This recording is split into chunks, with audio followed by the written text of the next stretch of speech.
Oui, bien-aimé. Et nous avons vu encore, c'est la suite numéro 3, sur quand on devait l'arrêter, l'emmener vers les rois et tout ça, le présenter. C'était des personnes qui faisaient la loi, qui priaient aussi. Des hommes qu'on appelait les sacrificateurs, les hommes qu'on appelait les hommes de Dieu, mais c'est des faux hommes de Dieu. Parce que s'ils étaient des vrais hommes de Dieu, ils allaient avoir vraiment la révélation sur Jésus que c'est le Fils de Dieu. Mais comme ils étaient du monde de ténèbres, hypocrites, utilisant la Bible pour couverture, ils voulaient à tout prix le tuer. Et ils se sont dit qu'en le tuant, en le faisant souffrir, on aura la victoire sur sa mission. Il ne pourra pas accomplir sa mission. Alors, ces scribes voulaient vraiment le torturer à mort pour voir comment il allait finir.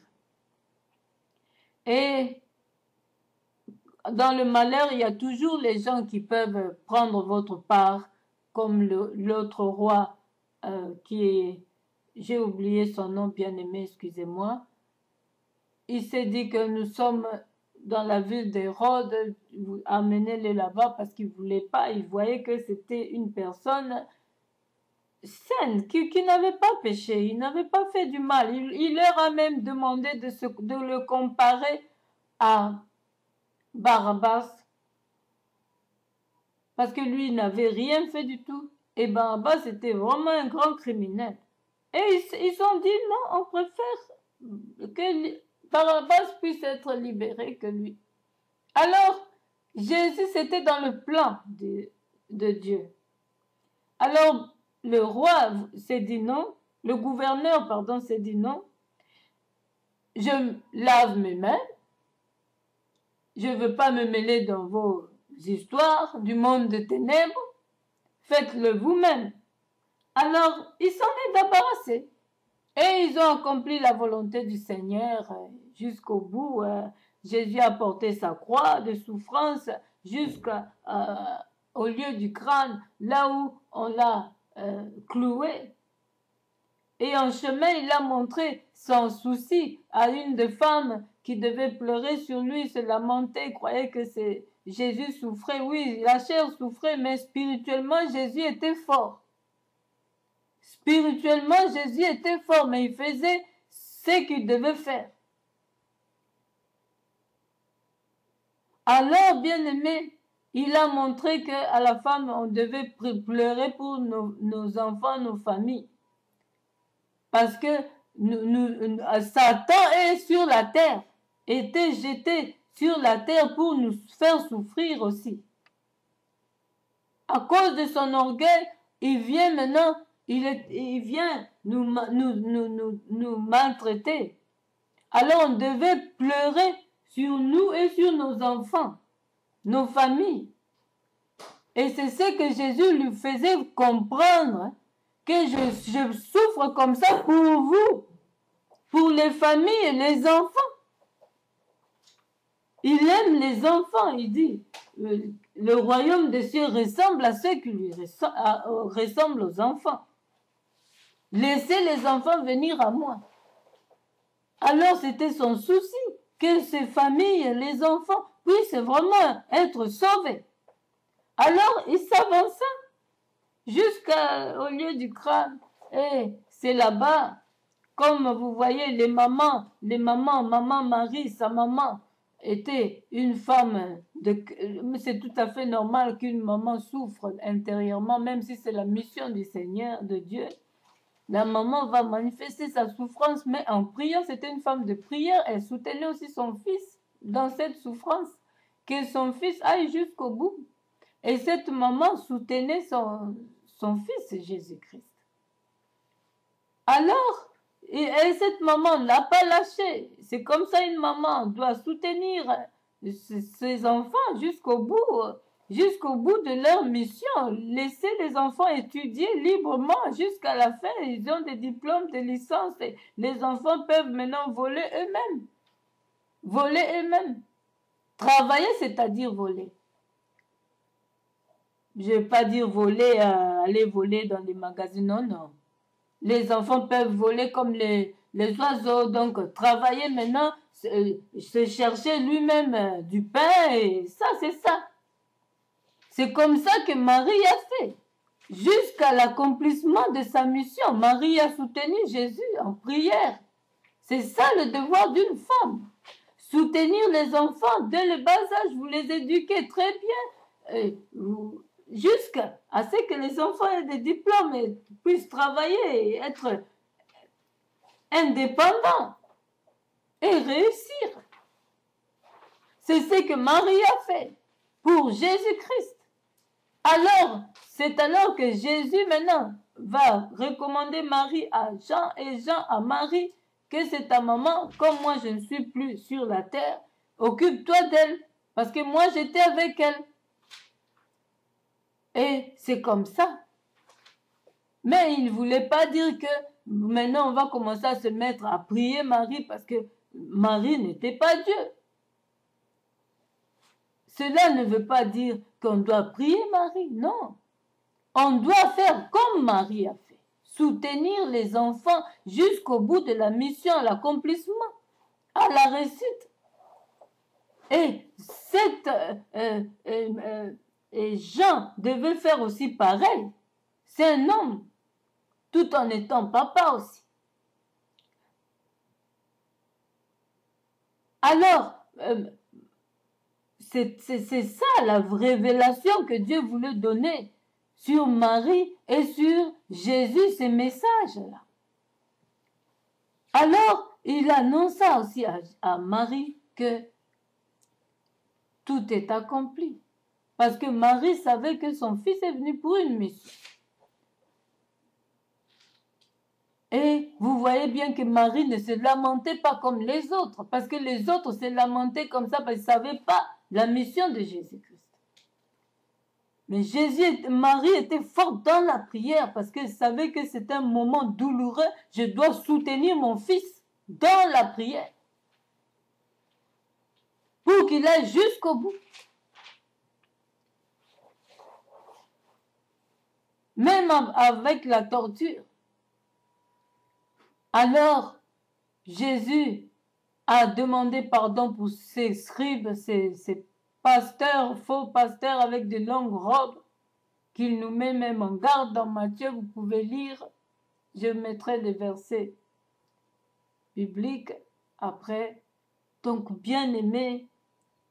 Puis ensuite, il a sauvé l'un des prisonniers aussi qui devait mourir à la croix à côté, et l'autre qui se foutait de sa vie devait périr, aller à l'enfer, et l'autre sauvé. C'est comme ça. Il y a des élus, il y a de ceux-là qui ont fait leur vie, toute la vie ont servi Satan, mais à la dernière minute, sa vie peut être sauvée. Et c'est ceux-là qu'on appelle les élus. Et il y a aussi des élus qui ont reçu Christ comme nous et qui vont jusqu'au bout de la mission comme Jésus. Et vaincre. Il y a d'autres élus qui seront aussi séduits par Satan et qui vont abandonner la mission. Et qui vont perdre leur couronne. C'est pourquoi nous devons faire attention. Quand vous vous sentez debout, résistez au diable, priez que vous ne tombiez pas et ne vous moquez pas de ceux qui sont tombés parce que vous ne savez pas votre lendemain et votre fin, bien-aimés. La Pâque nous enseigne beaucoup de choses. Beaucoup, beaucoup, beaucoup de choses. Voilà, bien-aimés, vraiment, allons jusqu'au bout de la mission. Chacun d'entre nous a une mission quelconque. Jésus l'a accompli. Jésus a été jusqu'au bout. Il a été ressuscité après le 3e jour. Quand il est mort, on a vu le rideau qui se déchira en deux. le temple qui se déchira en deux, tout ça pour nous délivrer. C'était directement l'accomplissement de sa mission, de délivrer le peuple de Dieu, de délivrer les créatures de Dieu sous l'emblème de Satan. Alléluia. Hey, Jésus a libéré directement à sa mort. Il a délivré le peuple de Dieu. Il nous a séparés de l'ancienne alliance à la nouvelle alliance. Il nous a séparés de la puissance de Satan.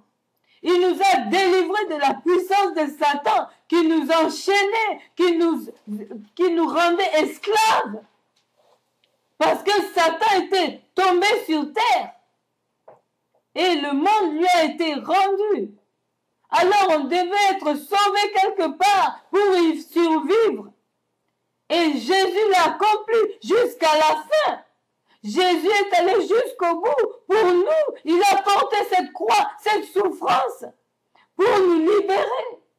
La chair a été torturée à mort, mais il était soutenu par sa maman et lui-même, il avait préparé cela en prière. C'est pourquoi son intérieur était fort et il a surmonté la chair. Alléluia. Alléluia. C'est ainsi que Dieu veut pour chacun de nous sur la terre d'aller jusqu'au bout. De ne pas abandonner le chemin du Christ, d'aller jusqu'au bout, bien-aimé, et rester avec Christ, et non faire de mélange avec la magie pour devenir scribe, pour devenir comme les pharisiens. Non, continuons jusqu'au bout avec Christ. Et jusqu'à son enlèvement, parce que certains d'entre nous verront l'enlèvement et certains d'entre nous mourront avant et après, au dernier jour, les premiers morts en Christ qui seront ressuscités. Alléluia. Alléluia. Et Jésus fut trouvé digne d'ouvrir le livre de la vie. Parce qu'il a vaincu dans sa mission sur terre. Il a vaincu sans péché. Il était vraiment venu pour libérer. C'est un modèle à suivre. Aucun pasteur, aucun prophète sur terre ne peut sauver. Ils annoncent la parole de Dieu. Ils nous annoncent la parole de Dieu. Mais leur vie, bien-aimée, incapable de sauver.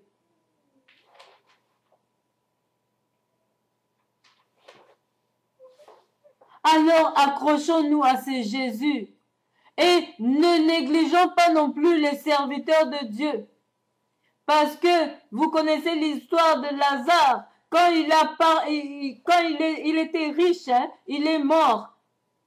Après, il commençait à demander un peu d'eau, un peu de ceci à Abraham et tout ça. Et il demandait à ce qu'on puisse dire à ses frères qui sont restés sur la terre de se repentir. Et Abraham a dit non, ils ont les prophètes, qu'ils les entendent. S'ils n'écoutent pas les prophètes, ils finiront comme toi, Lazare, ici, au feu. Alors, bien-aimés, n'attendons pas que vous allez à l'enfer, là où vous devez attendre que l'enfer puisse s'ouvrir et commencer à crier « Oh, aidez mes frères qui sont là-bas, s'il vous plaît, qui se repentent. » Non. C'est le moment, bien-aimé, de se repentir. Parce que Dieu a mis les prophètes, les servantes de Dieu, pas pour rien. C'est pour sauver nos âmes. Parce que Satan nous tente, il nous met des pièges, des verrous pour pas qu'on hérite le royaume des cieux. Il nous aveugle dans le monde, il nous aveugle avec les plaisirs du monde pour pas qu'on hérite le royaume des cieux, pour pas qu'on réussisse notre mission. Alors, bien-aimé, merci, excusez-moi. Je vais continuer. Merci pour le temps.